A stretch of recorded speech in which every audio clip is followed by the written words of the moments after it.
Miss হবে না আপনার পছন্দের টিভি শো। দেখুন জি5 অ্যাপে একদম ফ্রি। তুই এসেছিস? আমি তো ভাবতেই পারিনি যে তুই আসতে পারবি। থ্যাংক ইউ সো মাচ পাপড়ি। আমি থোড়ি তোর জন্য এসেছি নাকি, আমি তো এসেছি রাহুলের জন্য। আর ওর সাথে আলাপ আমার হয়ে গেছে। মিলি, কোথায় ছিলি মা? তোকে না দেখতে পেয়ে আমি তো হয়রান হয়ে গেছিলাম। সত্যি তো, কখন থেকে আমরা তোকে খুঁজছি। সব ঠিক আছে তো মিলি? তুই ঠিক আছিস তো? তোকে না দেখতে পেয়ে আমার মনে ভয় ধরে গেছিল মা। ভয়া জানো না, থাক। রাহুল তো আমাকে কাউকে বলতে এখন বারণ করলো, পরে বলবো। আহা, এত চিন্তা করছেন কেন আপনারা? কিচ্ছু হয়নি আপনাদের মেয়ে, একদম ঠিক আছে। ও কোথাও যায়নি, ও এখানেই ছিল। অযথা এত প্যানিক করবেন না, দেখতেই তো পাচ্ছেন ও ঠিক আছে। তবে মেকআপ টেকআপ করতে গিয়ে বোধহয় একটুখানি দেরি করে ফেলেছে আমাদের প্রিন্সেস, তাই না? তবে তোমার কিন্তু মেহেন্দির জন্য ভীষণ লেট হয়ে যাচ্ছে। রাহুল আবার রিল বানাবে, তো চলো আর দেরি করো না। এসো আমার সাথে, এসো। চল, অনেকক্ষণ অপেক্ষা করছে রাহুল তোমার জন্য।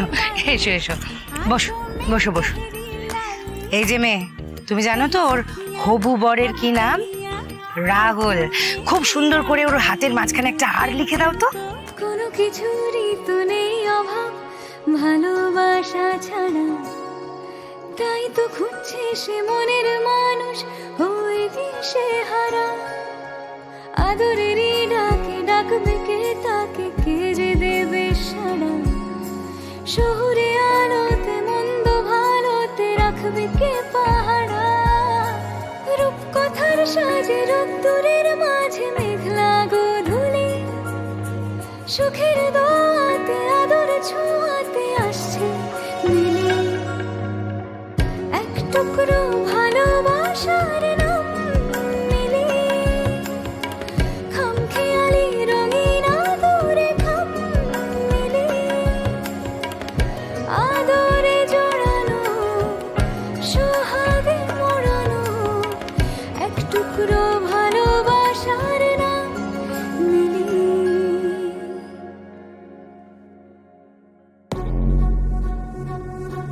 নমস্কার। হ্যাঁ নমস্কার, বলুন। আসলে আমরা এখানে কিছু ওষুধ ডোনেট করতে এসেছি। আচ্ছা আচ্ছা আচ্ছা, সে তো খুবই ভালো কথা। আমাদের হাসপাতালে অনেক গরিব মানুষরা চিকিৎসা করাতে আসেন।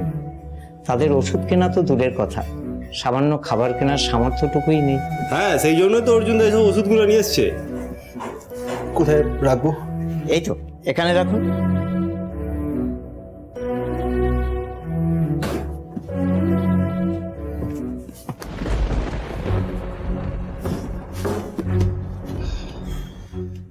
কি এই কোম্পানির ওষুধ? আগে যখন সান্যাল ফার্মাসিউটিক্যালের মালিক ছিলেন তখন প্রতি মাসেই ওষুধ আমাদের হাসপাতালে আসতো। আজ এত বছর পর ওনার কোম্পানির ওষুধ আমাদের এখানে এলো। তার পাঠানো ওষুধেই তো আমাদের হাসপাতাল চলতো। মানুষ তো নয়, সাক্ষাৎ দেবতা। দেখবেন ওষুধের অভাবে যেন রোগীর চিকিৎসা বন্ধ না থাকে। যা প্রয়োজন হবে আমাকে বলবেন। স্যার, যে পরিমাণ ওষুধ আপনি আমাদের হাসপাতালে পাঠান তাতে করে কোনো রোগীর চিকিৎসায় ওষুধের অভাব আমাদের হয়। তারপর বছর 12 আগে আমাদের এখানে ওষুধ আসা বন্ধ হয়ে গেল। কেন? সে কারণটাই তো আমরা বুঝতে পারছিলাম না। ওনার সঙ্গে শত চেষ্টা করেও আমরা যোগাযোগ করে উঠতে পারিনি। তারপর আর কোনো উপায় না দেখে একদিন ওনার অফিসেই চলে গেলাম। বলছিলাম আপনাদের মালিকের সাথে যদি একবার দেখা করা যায়। কেন, কি দরকার? না মানে উনি আমাদের হাসপাতালে নিয়মিত ওষুধ পাঠাতেন। এই মাসের ওষুধগুলো তো আসেনি। অনেক গরিব মানুষ খুব বিপদের মধ্যে পড়েছে, তাই একটু কথা বলতে চাই।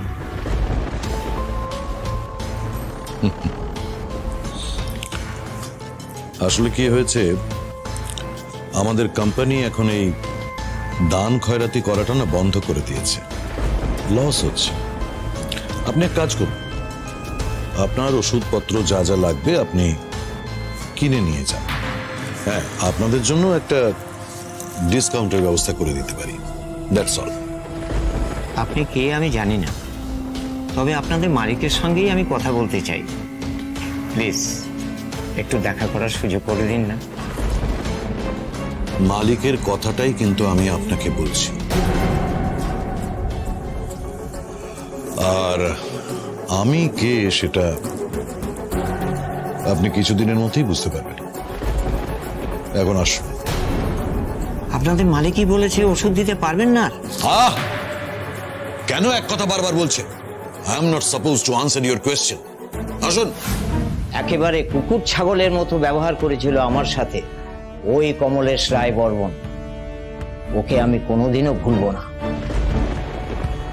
ও যখন আমাকে কিছুতেই দেখা করতে দিল না, তখন বুঝলাম কিছু একটা গন্ডগোল আছে। তার কিছুদিন পরে খবর পেলাম পুষ্পেন্দু বাবু মারা গেছে। ভালো মানুষদের যে ভগবান কেন তাড়াতাড়ি তুলে নেন। পুষ্পেন্দু বাবুর মতো ভালো মানুষ পৃথিবীতে খুব কম দেখেছি।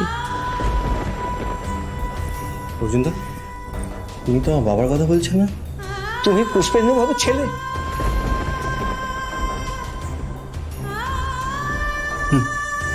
উনি আমার বাবা। তুমিও তোমার বাবার মতো গরিবদের জন্য ওষুধ নিয়ে এসেছো। আজ এত বছর পর। এবার থেকে প্রতি মাসে আমি ওষুধ নিয়ে আসবো। বাবার মতো মনটা পেয়েছো তুমি, এটাকে বাঁচিয়ে রেখো। আজ তাহলে আসি কাকু।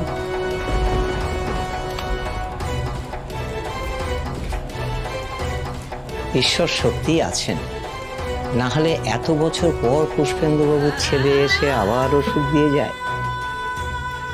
ভগবান ওর মঙ্গল করুক।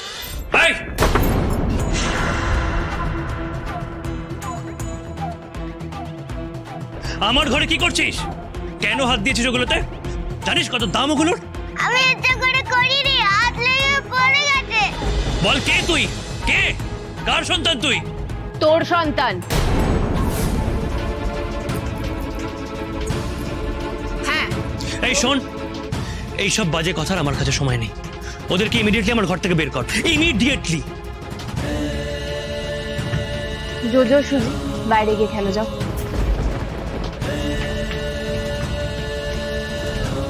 আজ যদি চন্দ্রাক্ষকে ভালোবেসে একসাথে সংসারটা করতিস, তাহলে তোরও এরকম একটা সন্তান থাকতো। সন্তান থাকতো চন্দ্রার সাথে। অবশ্য তুই বাবা হওয়ার ডিজার্ভ করিস কিনা সেটা নিয়ে আমার যথেষ্ট সন্দেহ আছে। জ্ঞান দিচ্ছিস তুই আমাকে? তুই আমাকে জ্ঞান দিচ্ছিস? গলা নিচু করে আমার সাথে কথা বলবি, একদম গলার আওয়াজ তুলবি না। যেই মেয়েগুলোকে নিয়ে রিসর্টে যাস তাদের ওপর রোয়াব দেখাবি, আমার ওপর নয়। আর শোন, মেয়েগুলোর মধ্যে যেদিন একজন এসে টুটিটা চিপে ধরবে না, তখন বুঝতে পারবি মজাটা। Bloody loser. জোজো যে সত্যি তোর সন্তান, এই সত্যিটুকুও বলতে পারলাম না তোকে। জি5 ডাউনলোড করুন আর সব এপিসোড দেখুন একদম ফ্রি।